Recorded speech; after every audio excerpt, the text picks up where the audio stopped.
Don't forget to subscribe and press the bell icon to never miss a video from testbook.com.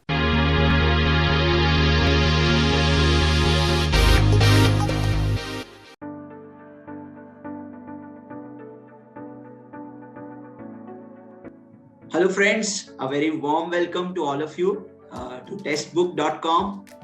So guys, GATE exam जो है उसका result आ चुका है and definitely बहुत सारे students जो हैं वो अपने रिजल्ट को लेकर एक्साइटेड होंगे and I am very happy. हम सब लोग बहुत हैप्पी हैं, बहुत प्राउड हैं कि आप लोगों के अच्छे अच्छे रिजल्ट्स आए हैं और जो भी पॉसिबल अपॉर्चुनिटीज बनेंगी इस बार आप लोग उनकी वेट कर रहे हैं. हम लोग भी टेक्स्ट बुक पे काफ़ी खुश हैं क्योंकि हम लोगों ने अपना पहला क्रैश कोर्स जो है इस बार लॉन्च किया था गेट एग्ज़ाम में. और बहुत लेंदी कोर्स नहीं था, छोटा ही कोर्स था 4 महीने का. And our students who are very hard working, जैसे ध्रुमिल आज आपके सामने है, तो ध्रुमिल हो गया, आभरा हो गए या बाकी लोग हो गए, उन्होंने अंडर 160, अंडर 200 और भी बहुत सारे अच्छे अच्छे रैंक्स लेके आए हैं. तो इनफैक्ट किसी ने तो मैकेनिकल के साथ साथ एक्सी में भी बहुत अच्छा रैंक लाया है. तो हम लोग कोशिश करेंगे कि आप लोगों को सभी से मिलवाएं और उनसे पूछें कि उन्होंने क्या क्या टैक्टिक्स फॉलो किए हैं. सो देखो, एक चीज़ है कि पहले तो ध्यान रखो, एक क्लास में 50 में से 3 ही बच्चे टॉप करते हैं, है ना. तो सभी लोग टॉप नहीं कर सकते. सही कह रहा हूँ ध्रुमिल? सही है. बट जो बाकी स्लॉट है वो नेक्स्ट एग्जाम में टॉप करेगा. तो आप लोग ध्यान रखो कि आपने जो भी काम किया, अगर आपने ट्रूथफुली काम किया है, सिंसियरिटी और डिसिप्लिन के साथ काम किया है, तो ये जो एफर्ट है ये आपको बाद में हेल्प करेगा. और मैं ये सारी चीज़ें आपको पर्सनल एक्सपीरियंस से ही बताता हूँ क्योंकि मैंने बहुत गलतियाँ की हैं अपनी लाइफ में और उन गलतियों से सीखते सीखते हम आगे पता लग रहा है कि हाँ, क्या चीज़ों का फ़ायदा होता है. ठीक है, तो ठीक है, अभी बाकी चीज़ें तो हम डिस्कस करते रहेंगे. आज के वीडियो का एजेंडा है कि जो भी स्टूडेंट्स इस बार उतना अच्छा परफॉर्म नहीं कर पाए, नेक्स्ट ईयर के लिए एम कर रहे हैं, या सेकेंड ईयर थर्ड ईयर के जो स्टूडेंट्स हैं जो फ्रेश प्रिपरेशन कर रहे हैं, तो हम हमारे one of the star performer से जानेंगे कि उन्होंने क्या क्या टेक्निक्स फॉलो की, कब उन्होंने प्रिपरेशन स्टार्ट किया, गेट के जैसे एग्जाम के लिए कितना प्रिपरेशन टाइम चाहिए और उसको कैसे यूटिलाइज करें, अगर डिस्ट्रैक्शंस आती हैं तो उनको कैसे अवॉइड करें, नोट्स कहाँ से बनाएं. ठीक है, सारी चीज़ें डिस्कस करने वाले हैं. So Dhrumil, very warm welcome to you.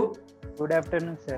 हाँ, गुड आफ्टरनून. सो ऐसा है कि मैं तो मतलब ना वजह से बोल रहा था ना, मैं मतलब हम तुम लोगों से कभी फेस टू फेस तो बात नहीं हुआ, हमेशा ये ऑनलाइन पे, टेलीग्राम पे, क्लास के दौरान चैट के थ्रू चलता था.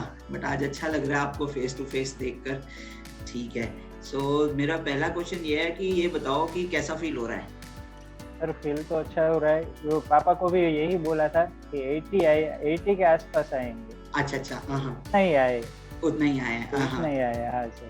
अच्छा. और मतलब वैसे आपका तो मेरे को पता है कि आप तो अभी और आगे छलांगे मारोगे, मगर कहीं ना कहीं पेरेंट्स ने खुशी तो एक्सप्रेस किया होगा. हाँ सर. हाँ, वो क्या है अभी सर, अभी तो मैं अपने मामा के यहाँ आया हूँ. अच्छा, ओके. हाँ, तो अभी सबको बताया था तो सब खुश थे, मीन्स सबको मीन्स खुशी थे. मैं पापा को भी बताया, वो भी बहुत खुश हुए. हाँ, ठीक है. अच्छी बात है. सो गाइस देखो, ऐसा है कि अच्छा खासा एक नेशनल लेवल का एग्जाम है, सिर्फ मैकेनिकल ब्रांच में ही 1.5-2 लाख बच्चे बैठता है. ये ऊपर नीचे फ्लक्चुएट होता रहता है, गेट का एक साइकिल है, वो कभी हम अलग डिस्कस करेंगे. बट नेशनल लेवल का एग्जाम है, आप लाखों बच्चों में जो है कॉम्पीट कर रहे हैं और आपके अगर 200, 250, 150 इस तरह के रैंक्स आ रहे हैं तो डेफिनेटली आपके पेरेंट्स को बहुत खुशी होती है. वो अगर एक्सप्रेस करें या ना करें वो बात अलग है. बट आजकल मोदी साहब के उसमें चलता है ना 56 इंच का सीना, ऐसे बोलते हैं. तो उनको जो खुशी होती है उसकी मतलब एक तरह से आप कह लो कि वो आप लोगों पे जो मेहनत करते हैं वो उनको वसूल हो जाती है. 20 साल की जो उनकी मेहनत होती है, जो उनका प्यार होता है आपके लिए, वो सब वसूल हो जाता है. तो गेट जैसे एग्जाम में अच्छे मार्क्स लाके, अच्छे स्कोर लाके आप अपना करियर पाथ तो बनाते ही हो, बट आप अपनी फैमिली को जो हैप्पीनेस देते हो और अपने आसपास के बच्चों को जो मोटिवेशन देते हो, जो और अच्छे इंजीनियर्स पैदा करेगा, वो अलग ही है. तो डेफिनेटली एक बहुत बढ़िया बात है. सो ध्रुमिल, हम ना फ्यूचर प्लान तो आपका जरूर पूछेंगे ही, बट ना पहले इंपॉर्टेंट बात कर लेते हैं. तो सबसे पहले ना ध्रुमिल, बहुत सारे बच्चों के डाउट होते हैं कि एक टाइम कितना चाहिए इस तरह की एग्जाम की प्रिपरेशन के लिए. तो आपके केस में जैसे आप तो 2021 में पास आउट किया है ना, सर 20 20 में, सॉरी, हाँ 2020 में पास आउट किया। हाँ तो 20 से पहले भी प्रिपरेशन कर रहे थे क्या, या उसके बाद ही प्रिपरेशन चालू किया? सर 4th ईयर में दी थी, लेकिन उतनी मीन्स इंटेंसिटी नहीं थी, इतना हाँ। कुछ प्रिपरेशन नहीं था उस वक्त। अच्छा, अच्छा। 40 के आसपास मार्क थे। अच्छा अच्छा, हाँ हाँ, हाँ हाँ, उस वक्त इतनी प्रिपरेशन नहीं थी। अच्छा अच्छा, उसमें मैं समझ गया एक्चुअली, क्योंकि 4th ईयर में प्रोजेक्ट भी होगा, हाँ सर, फिर हाँ, कॉलेज एक्टिविटीज भी कंप्लीट करनी activities, है, हाँ, और मेरे ख्याल से ऑन कैंपस कंपनीज भी आ रही होंगी, हाँ है ना? सर, हाँ। अच्छा अच्छा, तो अगर मान लो जैसे एस्टिमेट लगाना हो, तो आप अपने बेसिक्स को कैसे रेट करेंगे जब आपने 4th ईयर पास आउट किया हाँ, और फ्रेशली गेट एग्जाम की प्रिपरेशन स्टार्ट की, तो उस टाइम आप अपने बेसिक्स को कैसे रेट करेंगे? क्योंकि उसी हिसाब से हम बच्चों को बता पाएंगे कि अगर आपके बेसिक्स इस लेवल के हैं तो आपको इतना टाइम चाहिए प्रिपरेशन का। सर बेसिक्स तो मीन्स आप जब 4th ईयर के बाद आप पास आउट हो जाते हो और जब आप मीन्स गेट एग्जाम देते हो, तो आप मीन्स आपके नॉलेज में बहुत मीन्स इंक्रीज होता है। वो तो डेफिनेटली होगा ही, क्योंकि गेट एग्जाम वो बेसिक्स के ऊपर ही बेस है। हाँ जी, हाँ जी। हाँ, तो सर मीन्स अभी मेरे 80 मार्क्स आए हैं, तो मैंने कब अगस्त में चालू किया था, अगस्त 2020 में अपना प्रिपरेशन चालू किया था। Okay okay okay. हाँ सर, तो आप समझ लो कि मीन्स 6-7 महीने में अगर 80 मार्क्स आ जाता है, तो आप अगर जितना ज़्यादा प्रिपरेशन करोगे, जितने ज़्यादा क्वेश्चन सोल्विंग और मीन्स जितने ज़्यादा आप महीने प्रिपरेशन में लगाओगे, उतना ज़्यादा चांसेस है मार्क्स आना।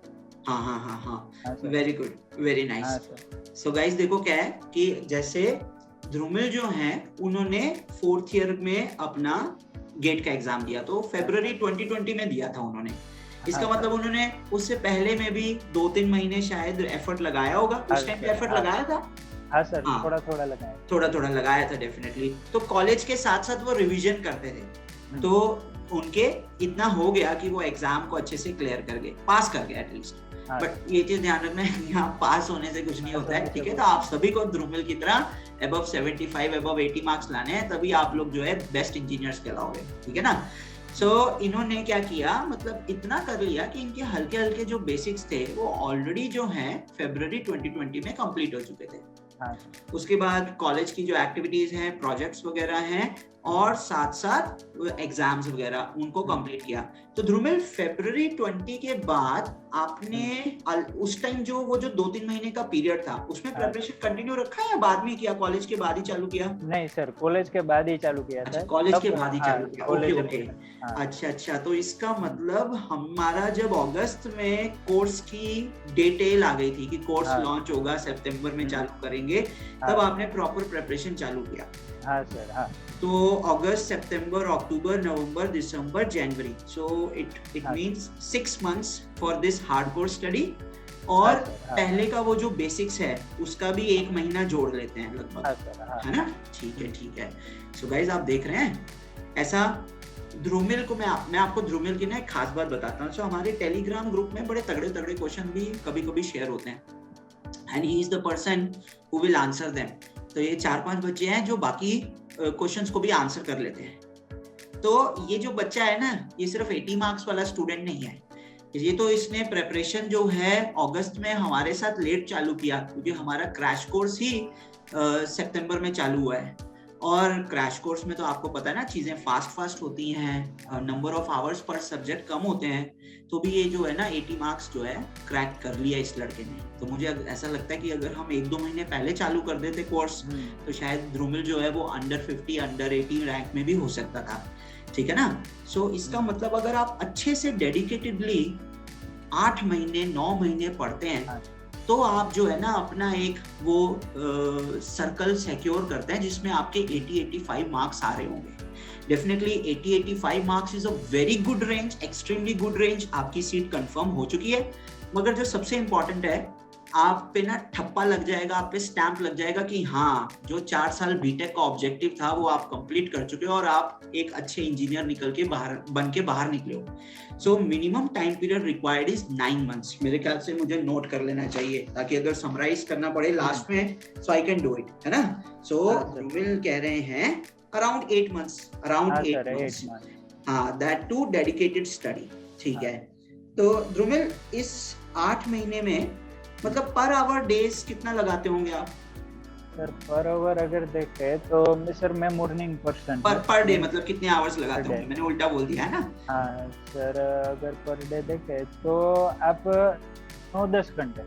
9-10 घंटे मतलब 10 10 आवर्स अप्रोक्सीमेटली, हाँ है ना? Sir 10 hours. हाँ अच्छा, तो ये जो 10 आवर्स है, this is apart from classes या क्लासेस इंक्लूड करके?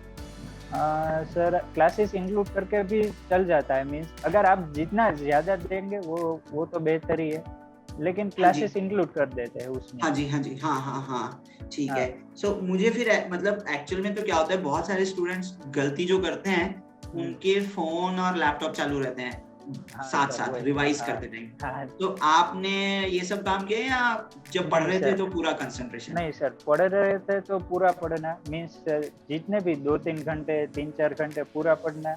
और सर ये इंस्टाग्राम और वो सब अनइंस्टॉल, मीन्स कुछ ही चाहिए ही नहीं। वही ठीक है, अभी तो निकलेगा, वरना नहीं निकलेगा। ठीक है, very good, very nice.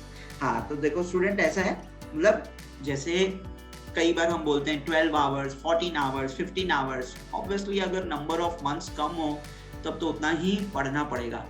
But अगर आप 8 महीने तैयारी कर रहे हैं और दिन का 10-11 घंटे लगा रहे हैं अच्छे से कंसंट्रेशन वाला, जिसमें क्लास टाइमिंग इंक्लूडेड है, तो आप इन 10 घंटों में भी बहुत अच्छा स्कोर कर सकते हैं। तभी तो एक नॉर्मल जॉब की टाइमिंग क्या होती है, 9 आवर्स अ डे होती है ना, क्योंकि एक आदमी जो बेस्ट परफॉर्मेंस देता है वो 9 आवर्स अ डे में ही देता है।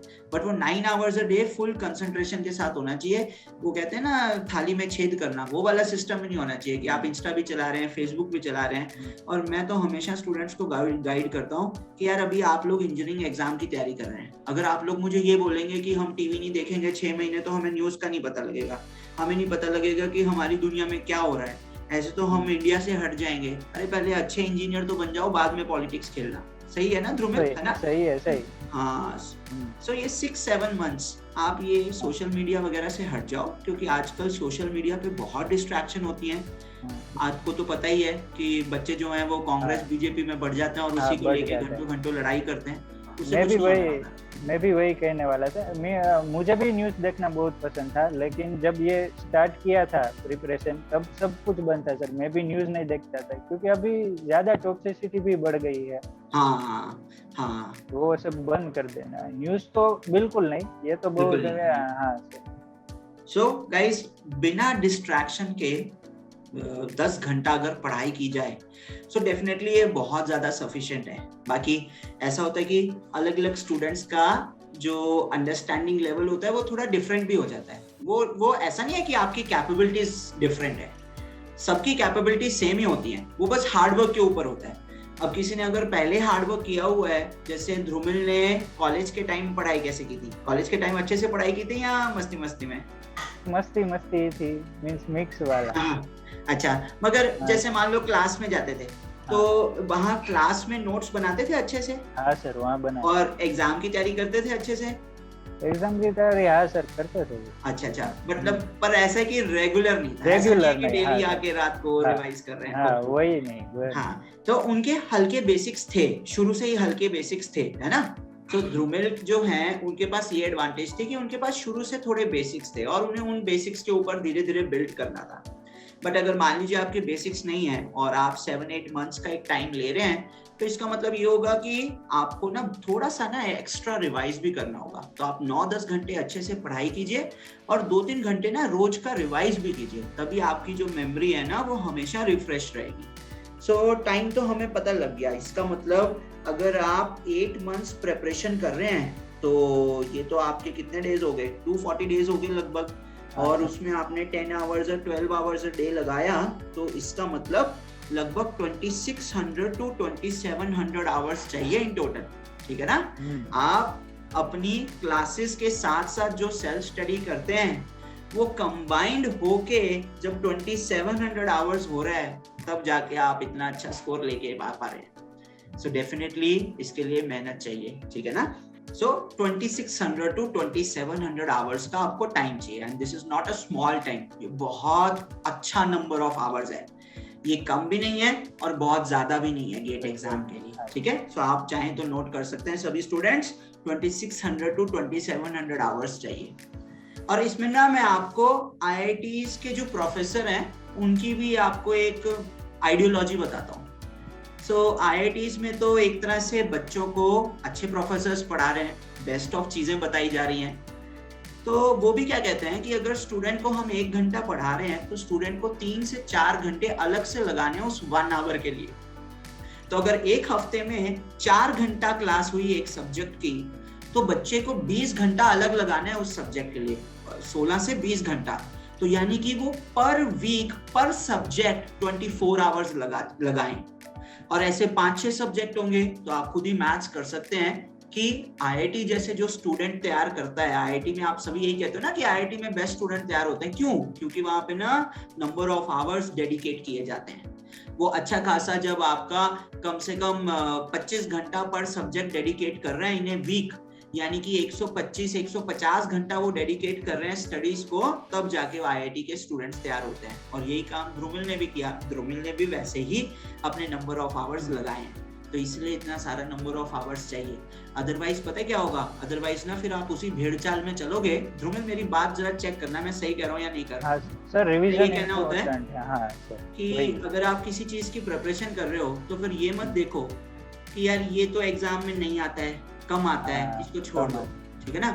वो तैयारी तभी होती है जब आप 3-4 महीने में तैयारी करते हो। मैं ये कहता हूँ यार किसी चीज की प्रिपरेशन करनी है तो ढंग से शुरू करो, उसका प्रॉपर टाइम लेके करो, ठीक है ना। और सिलेबस में जो भी पार्ट है उसको कंप्लीट करो, छोड़ो कुछ भी नहीं, क्योंकि वही तो 10-12 क्वेश्चन होंगे जो हटके आए हैं, जो आपको मार्क्स ला के देंगे, जो आपको अच्छा इंजीनियर बताएंगे, है ना। मतलब मेरा ये मानना है। हाँ सर, वो कहते हैं ना सर कि वो 10-15 क्वेश्चन ही डिसाइड करेंगे कि वो कितना आपका ऑल इंडिया रैंक आएगा। हाँ सही है, बिल्कुल। हाँ अच्छा ध्रुमिल, एक बात बताओ, जैसे अब आप घर रहते थे, ठीक है, और घर में यार मतलब मुझे ऐसा लगता है घर में जो डिस्ट्रैक्शन होती है वो बहुत ज्यादा होती है। हाँ ज्यादा होती है। कभी मम्मी कहते कि दूध ले आ जाके, कभी पापा आएंगे गुस्सा करेंगे, कभी भाई बहन होंगे, है ना। तो उसको कैसे मैनेज करते थे? सर सिंपल है कि आप अपना एक कमरा होगा, उस पे ही बैठना है और दरवाजा बंद कर दो। डिस्ट्रैक्शन वो और कोई होना नहीं चाहिए। और मोबाइल, सर मेन डिस्ट्रैक्शन तो मोबाइल ही है ना। दूसरों से तो हम अभी उनको बोल सकते हैं कि भाई थोड़ा आवाज कम करो। मोबाइल को वो तो मैंने जब स्टार्ट किया था सर, तो मेरा क्या था सर, मैं मूवीज बहुत देखता था, सीरीज बहुत, वो और वैसे भी वो लॉकडाउन का टाइम था। उस टाइम पर लॉकडाउन हो जाएगा, आप मार्च अप्रैल तक देखो तो लॉकडाउन हो गया था। हाँ जी मूवीज और वही देखते थे। तो जब स्टार्ट किया था तो सब सर बंद कर दिया था, नहीं इंस्टाग्राम, ना ही मूवीज, कुछ भी नहीं। और हो जाता है अगर आप ये मेन सर डिस्ट्रैक्शन तो यही है, इंस्टाग्राम है, या फिर ये आप अगर यूट्यूब में भी सर क्या है कि अच्छा ही देखने का है। मीन्स आपके वो सेशन होते थे फेसबुक लाइव पे, तो सर ऐसे ही अब किसी के भी आप क्वेश्चन आंसर सोल्व कर रहे हो, उसके लिए अगर आप यूट्यूब देख रहे हो तो अच्छी बात है, वरना तो सर वो उसमें भी टाइम बर्बादी होने वाला है, टाइम वेस्ट ही होगा। हाँ टाइम वेस्ट ही, तो उस पर ध्यान देना पड़ेगा। हाँ सो गाइस देखो, पता है क्या है, डिस्ट्रैक्शन को अवॉइड करने के तरह तरह के तरीके हो सकते हैं। कई बार ऐसा होता है कि यार हम लोगों के अपने इंडिविजुअल रूम्स होते हैं, तो आप इंडिविजुअल रूम है तो बहुत बढ़िया है, फिर तो आप एक काम करो, आपका जो टेबल चेयर है ना वो एक कॉर्नर में लगा लो, और आपको जो है ना सिर्फ दीवार दिखनी चाहिए, और उस दीवार पे सिलेबस लगा रहना चाहिए, और सिलेबस पे टिक मार्क होना चाहिए, ये टॉपिक हो गया, ये टॉपिक रह गया, ये टॉपिक हो गया, ये टॉपिक रह गया। और आपका जो टेबल है ना वो खाली होना चाहिए except for your book and your laptop, अगर आप लैपटॉप से वीडियो देख रहे हो तो, ठीक है ना। और अगर बुक से पढ़ रहे हो फिर तो कोई बात ही नहीं है। बट ये एक तरीका है, क्योंकि मेरे केस में मैं आपको अपना पर्सनल पॉइंट ऑफ व्यू बताता हूँ। मैं भी कितना बड़ा हो गया हूँ और मेरे को थोड़ा कंसंट्रेशन प्रॉब्लम है बिकॉज ऑफ सम रीजंस। तो मेरे आमने सामने जितनी चीजें होंगी ना मैं उतना भटक जाता हूँ, बट जब मेरे आमने सामने कुछ भी नहीं होता है तो I am totally free minded, और मेरा काम जो है ना, मेरा ध्यान जो है ना मेरे काम पे होता है।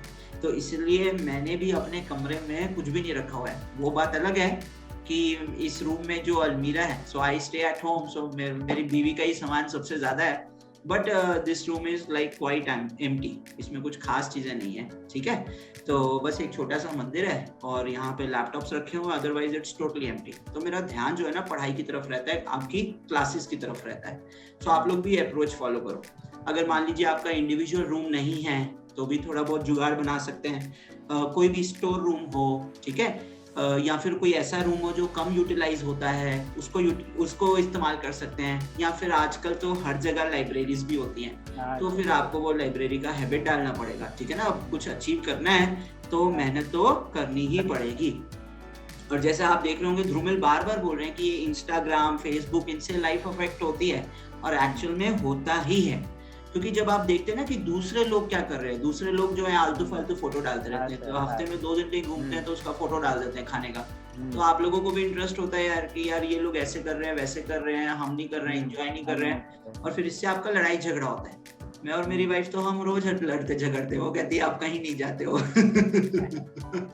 सो आपको इन डिस्ट्रैक्शन से बचना ही होगा, ठीक है ना, तभी आप अपने आप को यूटिलाइज कर पाएंगे। मूवीज वगैरह अवॉइड करो, ये अब वो टाइम नहीं है कि आप जो है बिल्कुल अंधाधुंध मूवीज फॉलो कर रहे हैं, जो भी मूवी आ रही है, जो भी सीरीज आ रही है उसको देख रहे हैं। अब आप एक ही सीरीज देखोगे, वो है क्वेश्चंस ऑन यूट्यूब।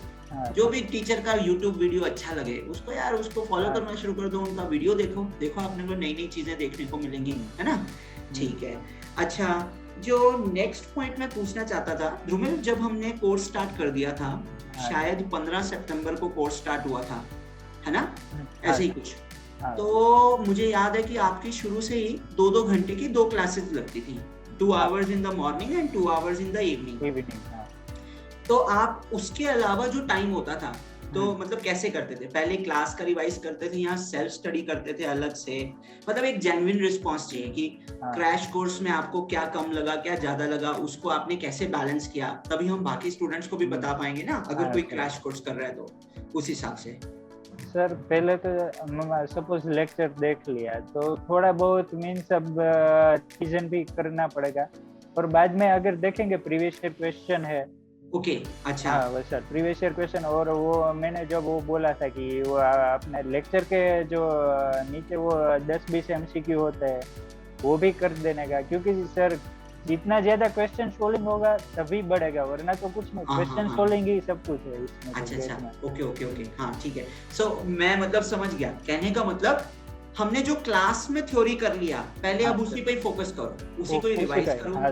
हाँ जी, क्लास में जो क्वेश्चन मिले उनको रिवाइज करो, फिर वो जो चैप्टर टेस्ट वगैरह शेयर होते हैं डेली बेसिस पे उनको सॉल्व करो, और प्रीवियस ईयर पेपर लगाओ। एक बार ये कंप्लीट हो जाए, इसमें कुछ कमी लगे तब फिर आप बुक पे जाओ, ऐसा मतलब? हाँ सर, तभी पे जाना। अच्छा, हाँ। तो मेरे मान लो जैसे मेरा सब्जेक्ट था, तो मेरे सब्जेक्ट में किन किन टॉपिक्स में आपने बुक रेफर किया? सर आपके में तो मैंने वो अपना FM में वो पिछला जो हमने टरबाइन वाला था ना, वो आपने थियोरी वाला समझा दिया था, लेकिन फिर भी मैंने कुछ देखा है, वो एग्जाम्पल के लिए ही देखा था, थियोरी के लिए तो हो गया था, एग्जाम्पल के लिए मैंने बुक रेफर किया था टरबाइन वाले। हाँ ठीक है, गुड, नहीं सही बात है बिल्कुल। सो गाइस ऐसा था कि आपको पता ही है कि मैं कैसे पढ़ाता हूँ, है ना, थोड़ा स्लो चलता हूँ, क्वेश्चन प्रैक्टिस पे ध्यान रहता है मेरा, और थोड़ा प्रैक्टिकल ओरिएंटेड भी कोशिश करता हूँ, तभी यार आप लोग एंजॉय करोगे क्लास को। अगर डायरेक्ट पढ़ा दूंगा तो मजा नहीं आएगा।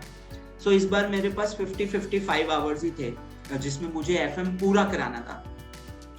सो मुझे ऐसा लगता है कि टर्बो मशीनरी तो मुझे याद है कि मैंने वहाँ थ्योरी पढ़ाया था, और क्वेश्चन में इतना नहीं करा पाया था। जैसे हमने मेरे ख्याल से बाकी जो चैप्टर्स, फ्लो थ्रू पाइप्स में भी थोड़ा सा शायद ऐसा हल्का हुआ था काम, कि हम लोगों ने थ्योरी किया था मेजरली, और क्वेश्चन फिर मैं बाद में यूट्यूब पे कराता था। हाँ क्वेश्चन कराया। हाँ सो एक्चुअल में देखो ऐसा है कि अगर टीचर के पास टाइम सफिशिएंट होगा, सो अभी हम ऑलरेडी एक कोर्स लॉन्च कर चुके हैं, so this course will run for like 8 months. तो मेरे पास फ्लूइड मैकेनिक्स पढ़ाने के लिए 130 आवर्स हैं। तो आप सोचिए 50-60 आवर्स में जो पढ़ाते हैं, मैं वही चीज 130 आवर्स में पढ़ाऊंगा, वही चीज नहीं, एक्चुअल में बहुत सारी एक्स्ट्रा चीजें 130 आवर्स में पढ़ाऊंगा। सो मेरा इस टाइम प्लान ये है कि आप सिर्फ गेट नहीं, IAS, ISRO, DRDO कोई भी एग्जाम हो, कुछ भी हो, आप फोड़ के ही आएंगे, ये मेरा एम है इस बार 130 आवर्स का। तो अगर आपका क्रैश कोर्स है, तो क्रैश कोर्स में ना कहीं कुछ चीजें ऐसी होंगी जो आपको एडिशनली पढ़नी पड़ेंगी। मगर जैसे अगर आप पहले से ही स्टार्ट कर रहे हो, मान लो अगर आप कहीं एकेडमी में भी पढ़ रहे हैं, 8-9 महीने का आपका कोर्स है, तो उनके पास भी सफिशिएंट टाइम होगा चीजों को कवर अप करने का। उस केस में तो आपको टीचर पे ज्यादा भरोसा करना है, टीचर पे 100% भरोसा करना है, उनके नोट्स पढ़ने हैं, उन्हीं के क्वेश्चन सॉल्व करने हैं, अकेडमी से जो आपको क्वेश्चन मिले वो सॉल्व करने हैं, प्रीवियस ईयर पेपर लगाने हैं, और जब ये एक बार कंप्लीट हो जाए तो थोड़ा सा क्वेश्चन आईएएस का उठा लिया, डीआरडीओ का उठा लिया। वैसे तो अगर टीचर ने होमवर्क किया है तो वो आपको पहले से वो क्वेश्चंस देंगे, बट जब आपका ये कंप्लीट हो जा रहा है, अगर इसमें आपको कोई फॉल्ट लग रहा है तो ही बुक पे जाना है, अदरवाइज आगे बढ़ जाना है। क्रैश कोर्स में डेफिनेटली कहीं ना कहीं पॉसिबिलिटी रहेंगी, कुछ टॉपिक्स होंगे जो कम कराए जाएंगे, कुछ ज्यादा कराए जाएंगे। तो अगर आपको एडिशनल टाइम मिल रहा है तब तो आप डेफिनेटली बुक रेफर कर लो, सर से पूछ लो, और सर बता भी देंगे कि यार बेटा ऐसा है कि अभी मेरे पास इतना टाइम है तो मैं इन पे ज्यादा फोकस करूंगा और ये वाला टॉपिक मैं कम कराऊंगा या ये वाला टॉपिक मैं छोड़ूंगा।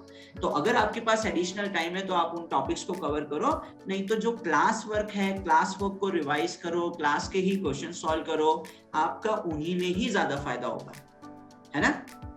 अच्छा द्रुमिल, वैसे तो पता है क्या होता है, बहुत सारे, अब मान लो एफएमएचटी जैसे जो सब्जेक्ट्स हैं, खासकर एफएम या टीडीबी है, इसमें क्या है, बहुत सारी इंडियन ऑथर बुक्स में ना मिस्टेक्स भी होती हैं। बट आपको क्या लगता है कि मान लो अगर कोई बच्चा सेल्फ स्टडी भी कर रहा है और वो कोई बुक से पढ़ता है, तो उसको फॉरेन ऑथर बुक से पढ़ना चाहिए या इंडियन ऑथर बुक से पढ़ना चाहिए? सर वैसे तो क्या आप इंडियन ऑथर बुक्स में आप अगर देखेंगे तो एग्जांपल आपको ज्यादा मिलेंगे। हाँ जी, हाँ, एग्जांपल बिल्कुल सही है, सॉल्व एग्जांपल ज्यादा मिलेंगे। एग्जांपल ज्यादा, तो उसके लिए अगर आप देखो कि गेट के लिए हम सोल्ड एग्जांपल जरूरी है। अगर आप देखें फॉर एग्जांपल वो पीके नाग है थर्मोडायनेमिक्स में। हाँ जी, हाँ, बहुत बढ़िया। जो प्रीवियस अपना जो चैप्टर के एंड में जो क्वेश्चन दिए होते हैं, मींस वो तो मींस बहुत अच्छे होते हैं, तो आप वो कर सकते हैं। हाँ सर, हाँ सर, हाँ, तो वो आप कर सकते हैं। वरना थियरी, हाँ वो बात सही है कि थियरी अगर आप देखें तो जो फॉरेन ऑथर होते हैं उनकी बुक में ज्यादा अच्छी होती है। हाँ हाँ हाँ सर, हाँ जी, ऐसा है। सो ऐसा है कि थ्योरी वाइज तो फॉरेन ऑथर बुक्स ही अच्छी होती है। ऐसा नहीं है कि इंडियन ऑथर्स अच्छे नहीं होते, there are very good Indian authors also, but अभी ना उनका आप कह लो कि बुक अभी रास्ते में। तो फॉरेन ऑथर बुक्स जो होती हैं उनमें थ्योरी बहुत अच्छे से रिटर्न होती है, बट प्रॉब्लम ये है कि आपको वहाँ सॉल्व एग्जाम्पल नहीं मिलेंगे, और जो अनसॉल्व एग्जाम्पल है वो बहुत लेंथी और बहुत टफ भी हो सकते हैं क्योंकि वो कुछ ज्यादा ही प्रैक्टिकली ओरिएंटेड होंगे। तो जो गेट एग्जाम में क्वेश्चंस आने वाले हैं उनके जैसे क्वेश्चन का प्रैक्टिस कहाँ से होगा? वो आपकी जो स्टैंडर्ड इंडियन ऑथर बुक्स है ना, उनके सॉल्व एग्जाम्पल से होगा। तो आप थ्योरी के लिए अपने जो टीचर्स हैं उन पे डिपेंडेंट रहो। अगर आप कोचिंग ले रहे हो तो अपने जो टीचर्स हैं उन पे डिपेंडेंट रहो, और अगर सेल्फ स्टडी भी कर रहे हो ना तो आपको जिन पे भरोसा है, आपके जो सीनियर्स हैं, आपके जो टीचर्स हैं, उनसे गाइडेंस लो कि सर मैं सेल्फ स्टडी कर रहा हूँ, आप ना मुझे प्रॉपर सोर्सेज बताइए कि कौन सा चैप्टर कहाँ से पढ़ना चाहिए। ऐसा तो नहीं होगा कि मतलब मैं ये चैप्टर यहाँ से पढ़ लूँ, ये चैप्टर यहाँ से पढ़ लूँ और दोनों में सिंक ही ना बैठे क्योंकि उनकी टर्मिनोलॉजी अलग है। तो इस तरह से ना टीचर से बात करके और अच्छी रेफरेंस बुक्स लीजिए। सो जैसे द्रुमिल, एफएम के लिए मैं डीएस कुमार बोलता हूँ, तो मुझे लगता है कि गेट के लिए टोटली सफिशिएंट है। और मैं बोल देता हूँ कि ज्यादा से ज्यादा थोड़ा एसके सोम साहब की किताब फॉलो कर लो क्योंकि ऑनलाइन मिल भी जाती है। फिर उसके बाद मैं बोलता हूँ हीट ट्रांसफर में भी डीएस कुमार साहब की किताब बोलता हूँ, सही है। आरके राजपूत भी ठीक है वैसे, हाँ हाँ हाँ, बट ना इन किताबों में गलती पता है क्या है? इन किताबों में ना कन्वेक्शन में बहुत गलती है और रेडिएशन में थोड़ी सी गलती है, बट वो मैं आपको बताता नहीं हूँ क्योंकि वो गेट में चाहिए नहीं होती। पीके नाग में भी रेडिएशन कोई खास नहीं दे रखा, मगर वहाँ कन्वेक्शन बहुत अच्छा दे रखा है। ये ऐसा थोड़ा सा डिफरेंस है। वो सर आपने लेक्चर में भी बोला था। अच्छा, बोला था क्या? ओके। मतलब कन्वेक्शन एक्चुअली एक बहुत मजेदार टॉपिक है, मेरे को बहुत अच्छा लगता है। रेडिएशन मेरे को बहुत अच्छा लगता है, बट ना मेरे को पढ़ाने का मौका नहीं मिलता क्योंकि टाइम कम होता है हमारे पास और जल्दी वैसे भी गेट में सर उतना आता भी नहीं, कन्वेक्शन में भी कभी आता है। हाँ, बट प्रॉब्लम पता है क्या होती है? इस बार स्टैंडर्ड नंबर आ गया और मैंने आप लोगों की क्लास में बताया नहीं था, तो बाद में मुझे ना थोड़ा सा गिल्टी फील हुआ कि यार मैं हमेशा सोचता हूँ ये बताऊं या ना बताऊं, नहीं आता है। इस बार मैंने बताया नहीं और क्या कहते हैं आगे। But anyways I think, but FM का अगर आप देखोगे, अब मुझे पता नहीं है कि तूने एफएम के यूट्यूब के सारे लेक्चर्स फॉलो किए हैं नहीं, बट एक क्वेश्चन को छोड़ के सारे क्वेश्चंस जो हैं वो यूट्यूब लेक्चर्स हैं। अरे मैंने वो सर आपको बोला था ना, वो जो टैंक वाला था, हाइट कम हो रही थी। हाँ जी, हाँ जी, हाँ हाँ, वो आया था ना, वो आपने 4 केस कराए थे, उसमें से पहला ही केस यही था। मैं भी मतलब हाँ। इस बार ही खुश हूँ कि काफी अच्छे अच्छे क्वेश्चंस हाँ। कराए। पर ना एक क्वेश्चन रह गया था जो वो यार जिसमें फिल्ट्रेशन भी हो रही थी और थोड़ी पोरोसिटी वगैरह भी थी। एक क्वेश्चन आया हुआ ऐसा थोड़ा सा हाँ। हटके। हाँ तो वो करेंगे कभी डिस्कस। ठीक है। अच्छा तो सोर्सेस तो हमारी बुक्स ही रहनी चाहिए। वैसे एक्चुअली में मेजर फोकस होना चाहिए, अगर आप कोचिंग से पढ़ रहे हैं तो कोचिंग के मटेरियल पे हाँ। भरोसा कीजिए। मगर अगर आप सेल्फ स्टडी कर रहे हैं तो ये DS कुमार साहब की किताब हो गई, थ्योरी ऑफ मशीन में SS रतन साहब की किताब हो गई। उनकी सोम की किताब मत पढ़ना, बहुत बकवास है, वो मेरे टीचर थे मुझे पता है। और बट टॉम की किताब बहुत अच्छी है उनकी, बिल्कुल सफिशिएंट है। TD में PK नाग साहब की किताब बेस्ट है, कुछ क्वेश्चंस आपको वहीं के मिलेंगे। और उसके अलावा मैन्युफैक्चरिंग में क्या बोलोगे, क्या देना चाहिए मैन्युफैक्चरिंग में? मैन्युफैक्चरिंग में तो सर अब अमिताभ घोष सर की कौशन मलिक है अच्छी। अच्छा हाँ, बट वो तो डेरिवेशन ओरिएंटेड है ना, पतला सा किताब है। हाँ पतला सा है वही, छोटा अच्छा, बट थ्योरी के लिए कास्टिंग वेल्डिंग वगैरह की थ्योरी के लिए सर उसमें तो सर मैंने तो ये अपने नोट्स ही मींस अच्छा क्लास नोट्स ही किया था। सिद्धार्थ सर के नोट्स तो वैसे भी मैंने सुना है, मतलब पढ़ होते हैं ना। ठीक है, नाइस, वेरी गुड।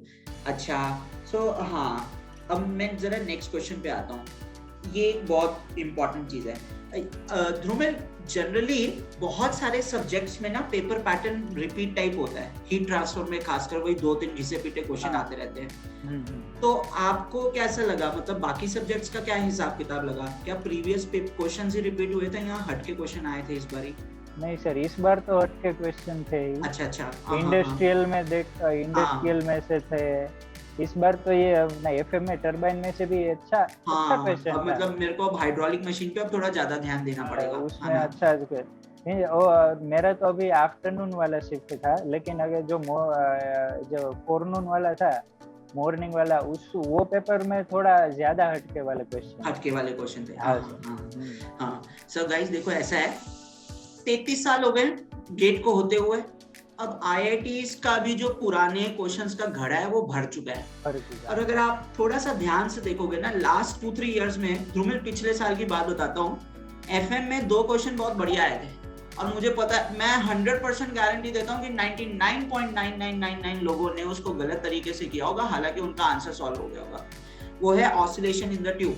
और मैं इतने कॉन्फिडेंस से इसलिए बोल रहा हूँ क्योंकि मैं ना टीचर से इंटरव्यू में पूछता हूँ ये क्वेश्चन इसलिए मुझे पता है। ठीक है, तो एक वो था।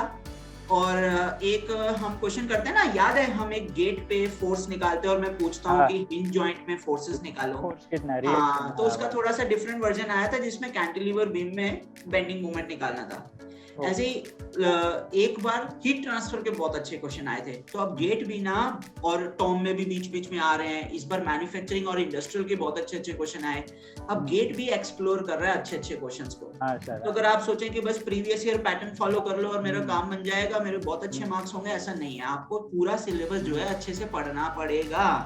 अगर ये सिलेबस का पार्ट है, फिर चाहे इससे क्वेश्चन नहीं आता है, मगर फिर भी आप इसको अच्छे से पढ़ाई करें। और यार वही तो ऑब्जेक्टिव है ना कि कंप्लीट इंजीनियर बन के निकले।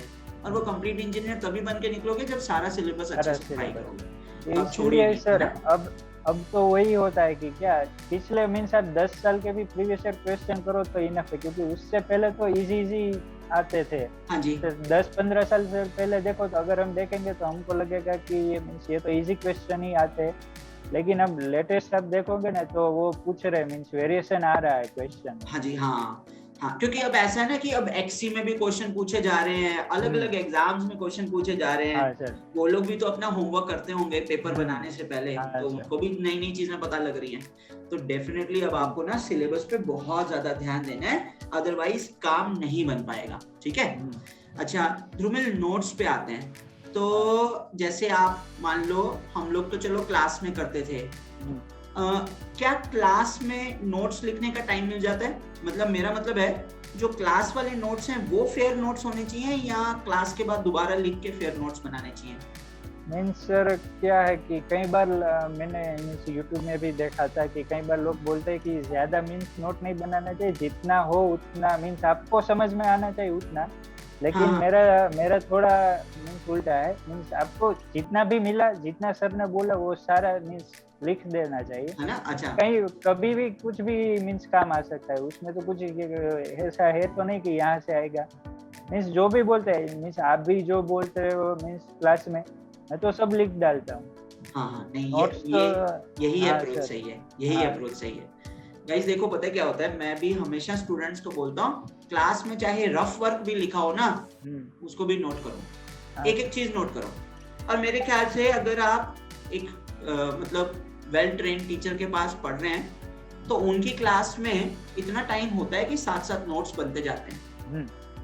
तो आपको साथ साथ नोट्स बनाने, क्लास जब इमीडिएटली ओवर हो जाए, मैं तो ये बोलता हूँ स्टूडेंट्स को कि अब वो जो आपके नोट्स हैं वो आपके रफ नोट्स होने चाहिए, और आप उनको फिर से लिख के प्रैक्टिस करो, फिर से लिखो उनको, और फिर फेयर नोट्स बनाओ, और फिर से दोबारा एक एक चीज नोट करो।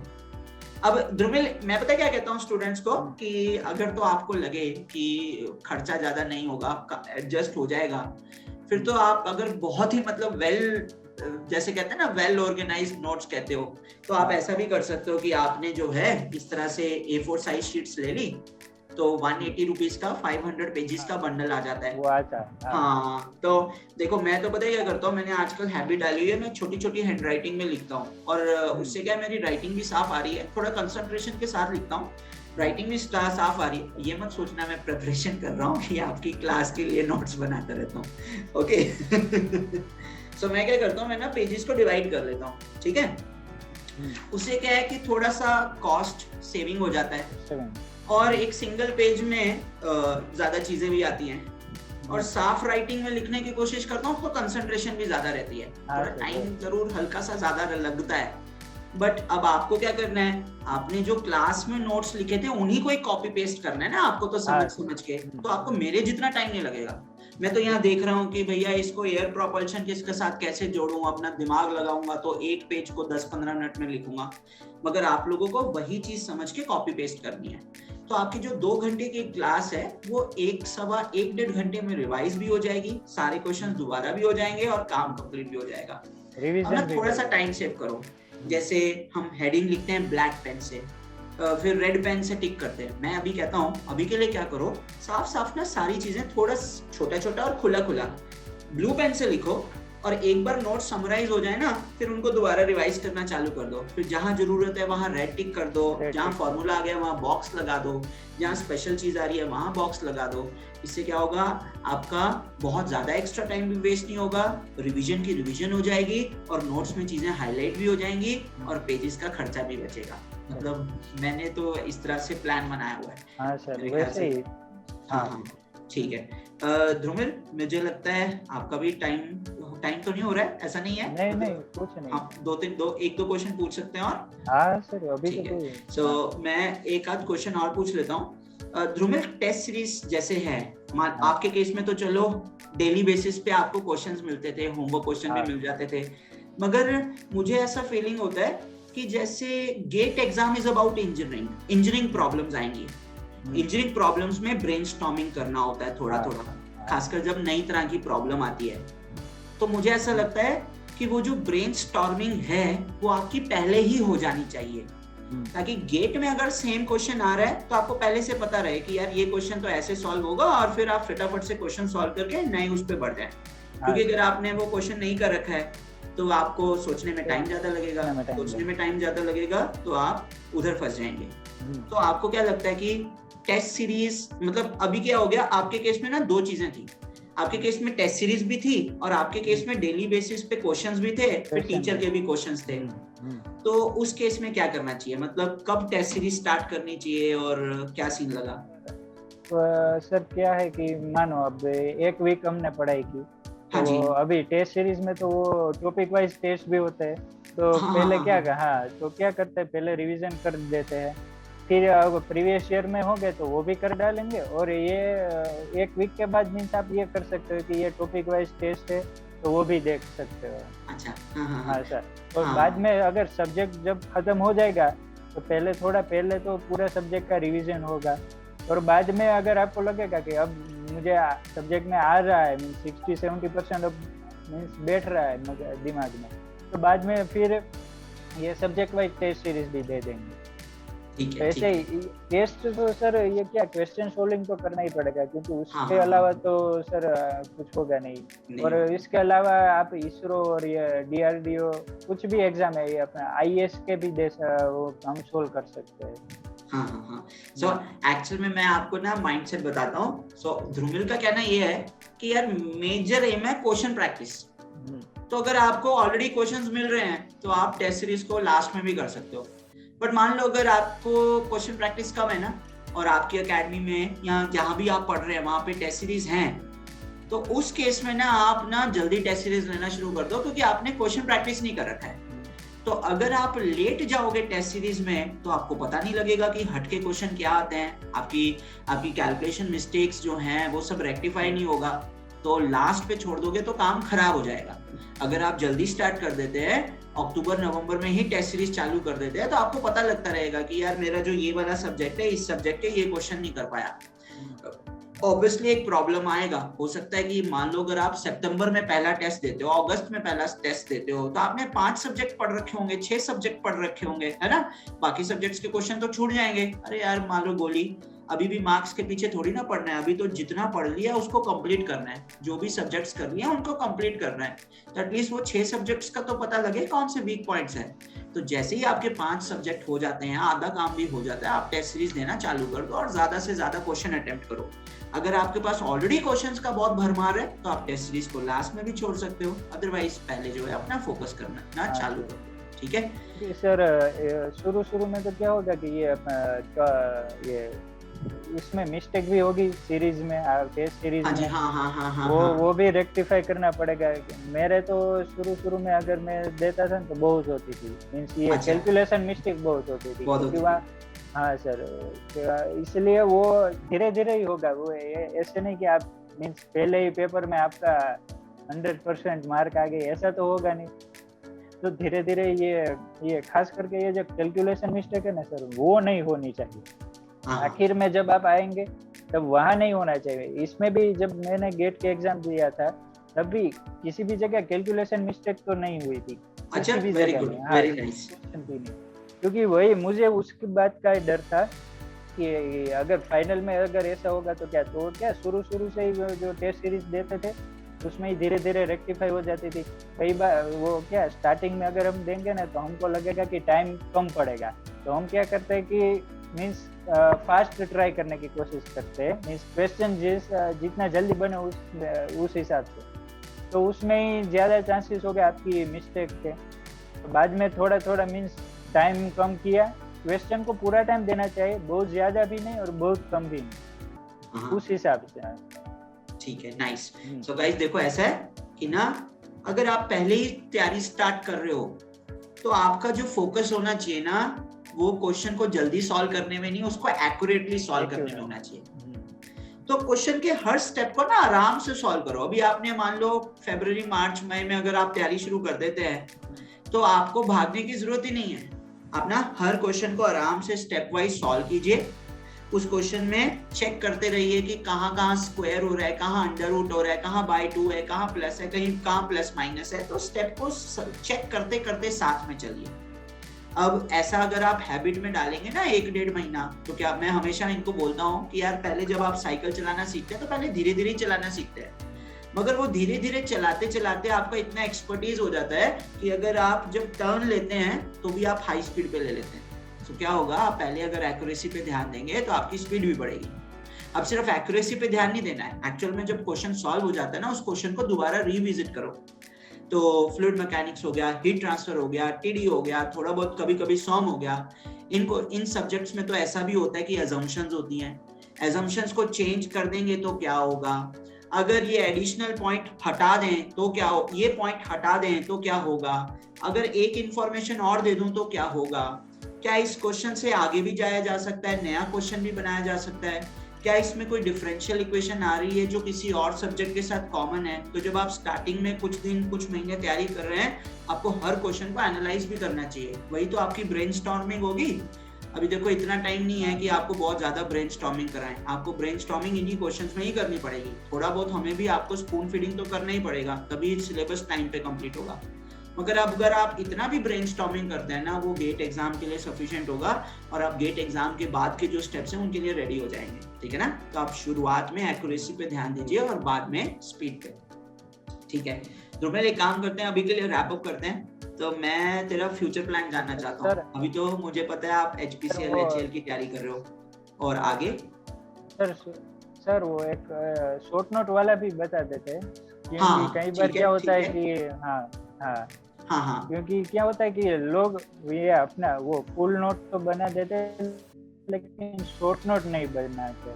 शॉर्ट नोट तो सबसे ज्यादा सर इम्पोर्टेंट है, क्योंकि आप देखो अब लास्ट के 2 महीने तो जो जनवरी भी दिसंबर और नवंबर में तो सर रोज का मैं तो रिवाइज करता था। शॉर्ट नोट तो सर करना पड़ेगा, क्योंकि तभी तो फॉर्मूला याद रहेंगे। इतने सारे सब्जेक्ट है, अब मैन्युफैक्चरिंग में तो कितने फॉर्मूला आते हैं, तो सब करना पड़ेगा। तो शॉर्ट नोट बनाना भी एक जरूरी है। ठीक है, very nice, very good, and I am happy that you pointed it out.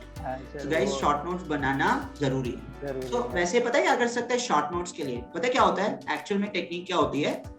मतलब ऐसा भी कर सकते हैं, जैसे मान लो आपका एक सब्जेक्ट चल रहा है ना, तो जैसे जैसे यूनिट ओवर होती जाती है उस यूनिट के साथ साथ शॉर्ट नोट बनाते जाओ। उससे क्या आपकी रिवीजन भी ज्यादा होती है, और आपका एक सब्जेक्ट जब कंप्लीट होता है तो उसके शॉर्ट नोट्स तैयार हो चुके होते हैं।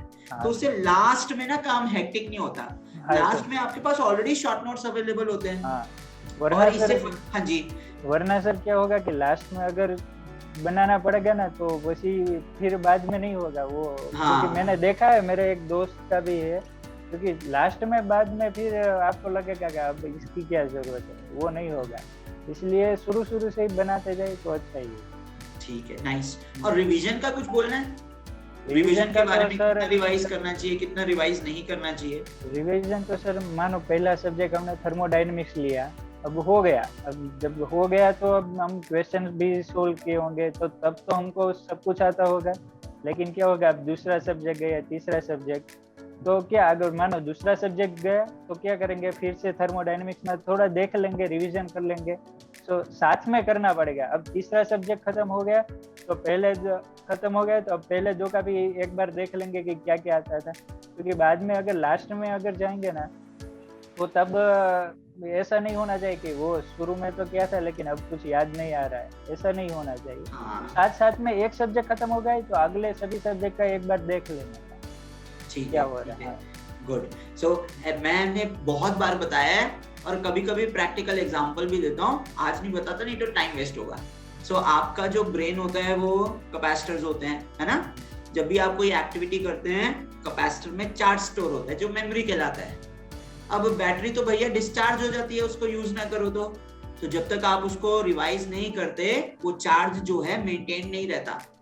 तो आपको ध्यान रखना है कि एग्जाम से पहले कम से कम हर टॉपिक की 5-6 रिवीजन हो चुकी हैं, तब जाके आपके ध्रुमिल जैसे बढ़िया मार्क्स आएंगे और अभी आप वेल सेटल्ड होंगे कि हाँ मेरी सीट तो कंफर्म है। समझ रहे हैं आप? तो आपको क्या करना है, आज का काम आज ही रिवाइज करना है, कल की क्लास से पहले भी रिवाइज करना है। तो एक टॉपिक की 2 रिवीजन हो गई, पूरा चैप्टर कंप्लीट हो गया तो पूरा चैप्टर रिवाइज करना है। हर टॉपिक की 3 रिवीजन हो गई, फिर जब सब्जेक्ट कंप्लीट हो गया तो पूरा सब्जेक्ट रिवाइज करना है। So every topic is now revised 4 times.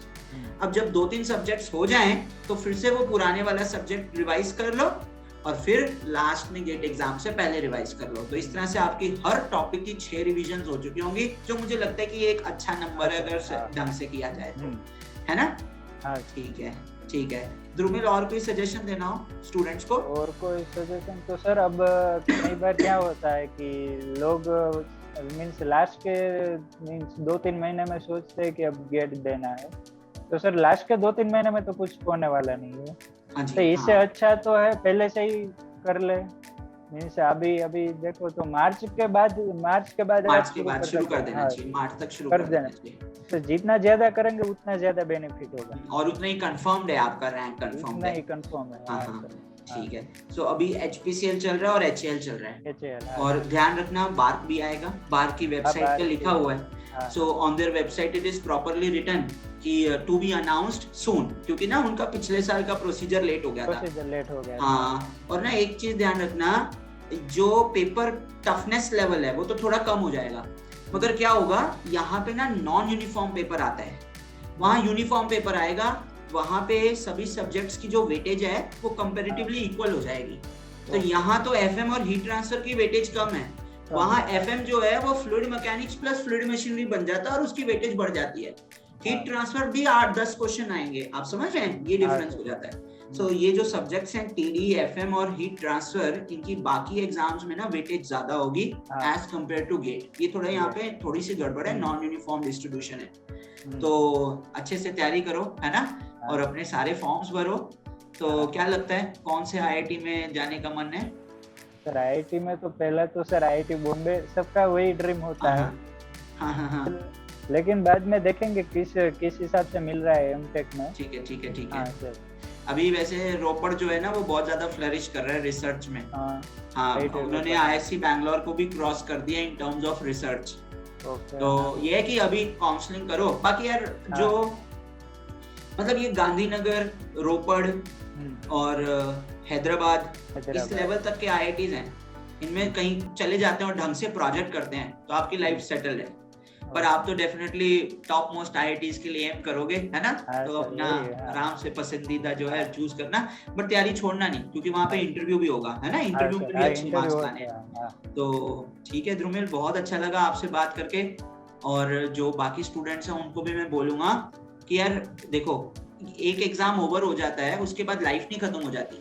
Dhrumil अभी आप देख लो, अभी एचपीसीएल और एचएएल की तैयारी कर रहा है, उसको तो पक्का यकीन है उसको सीट मिलना ही मिलना है कहीं ना कहीं, फिर भी वो तैयारी कर रहा है। क्यों? क्योंकि पता नहीं होता है।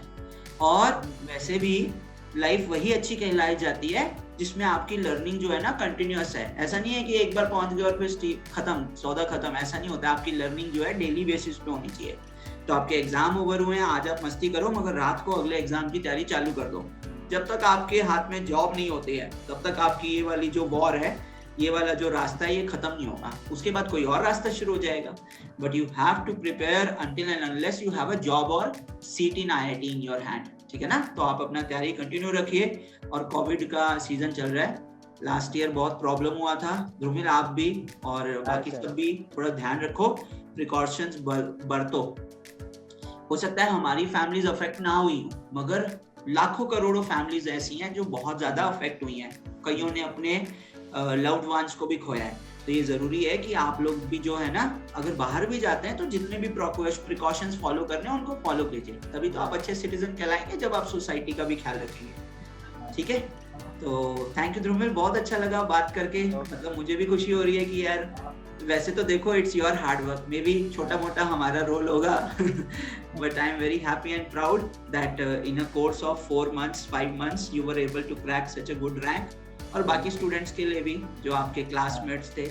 तो अब मैं एक काम करूंगा, जैसे आपने शायद एक्सी का एग्जाम नहीं दिया था ना? नहीं सर, मैंने नहीं दिया था। सो स्टूडेंट्स ऐसे भी हैं, स्टूडेंट हैं, so he is a 3rd year student और वो एक्सी में भी बहुत अच्छा रैंक लेके आया है। तो वो थोड़ा सा अपसेट है क्योंकि वो उसको लगता है उसको बिल्कुल टॉप करना है, बट उसने मैकेनिकल में भी किया, एक्सी में भी किया, तो दोनों जगह अच्छा मार्क्स लेके आया है। 4th year में तो चांस है ना सर, वो अभी तो उसके पास कितना बेसिक भी अभी ऑलमोस्ट उसके पास क्लियर है, तो अभी तो हाँ जी हाँ, उसका बेसिक्स तो क्लियर ही है, दोनों में ही अबव 70 आ रहा है। और लास्ट में ना एक्चुअली वो एफएम पढ़ता इतना डूब गया था मेरे साथ कि वो रोज एफएम में ही क्वेश्चन पूछता रहता था मेरे को। तो क्या कहते हैं, उसने इसलिए उसका इंटरेस्ट हो गया। तो अब उसका प्लान है, उसको एक्सी में ही जाना है, आईआईसी बैंगलोर में जाना उसको। तो गाइज आपको मिलवाएंगे, आबरा से भी मिलवाएंगे। और कुछ हमारे और भी स्टूडेंट्स हैं, और भी आपके फ्रेंड्स हैं जो अच्छा मार्क्स लेके आए हैं। कुछ स्टूडेंट्स ऐसे भी हैं जो क्रैश कोर्स से एसोसिएटेड नहीं थे, मगर उन्होंने टेस्ट सीरीज लिया तो उनका भी थोड़ा बहुत और अच्छे रैंक्स भी लाए हैं। So I have heard that there is a student from test series program who got 40 और 30 rank, and maybe there is someone with 20 rank also. तो कोशिश करेंगे अगर उनका भी व्यू पॉइंट ले सकें कि टेस्ट सीरीज को कैसे परफॉर्म करना है, या उन्होंने अपने जहां भी प्रिपरेशन किया, जैसे भी प्रिपरेशन किया, उन्होंने क्या चीजें फॉलो की, तो आप लोगों को जल्दी जरूर मिलवाएंगे। इस एक हफ्ते में मैं कोशिश करूंगा अगर कोई ऐसा वीडियो बन पाए जिसमें ओवरऑल आपको आइडिया लगे कि किन मार्क्स पे कौन से IITs NITs मिलते हैं और कौन सी ब्रांचेस में मिलते हैं। एक वीडियो बने, एक ऐसा वीडियो बने जिसमें जो फ्लरिशिंग फील्ड्स हैं मैकेनिकल इंजीनियरिंग में, रोबोटिक्स हो गया, आर्टिफिशियल इंटेलिजेंस हो गया, क्या मैकेनिकल का रोल है आर्टिफिशियल इंटेलिजेंस में, डाटा एनालिटिक्स में, या फिर अभी एरोस्पेस और एयर प्रोपल्शन कैसा चल रहा है, मुझे इसमें मास्टर्स करनी चाहिए नहीं करनी चाहिए, डायरेक्ट पीएचडी वर्सेस एमटेक, तो ऐसा कुछ अगर मेरे से हो पाया तो मैं आपको 10 दिन के अंदर अंदर अच्छा रिसर्च करके जरूर वीडियोस बनाऊंगा। वैसे तो मुझे थोड़ा इन्फॉर्मेशन है, बट क्या है कि कोविड के कारण ना डायनेमिक्स थोड़ा सा चेंज हो गया है, तो अभी मेरे को लास्ट 1.5 ईयर का इतना अच्छे से ना अंदाजा नहीं है, because I don't have a background of economics. तो मैं आपको थोड़ा बहुत जरूर ट्राई करके बताऊंगा, ठीक है। So nice meeting you Dhrumil, मिलेंगे दोबारा, बात करते रहना, है ना? हाँ सर। ठीक है, मैं देखता हूँ ग्रुप पे आते रहते हैं तेरे मैसेज, क्वेश्चन डिस्कस करते हो आप लोग, पर अभी ना थोड़ा क्लासेस में बिजी हूँ तो रिस्पॉन्स नहीं कर पाता हूँ ज्यादा, ठीक है। So thank you everyone, and it was very nice to have you here. I hope you like the video. यार थोड़ा सा लाइक वाइक कर दो, सब्सक्राइब कर दो, मुझे कहना अच्छा नहीं लगता बट तुम बुलवाते बहुत हो ये सब, ठीक है। चलो फिर, thank you, bye bye, thank you, bye.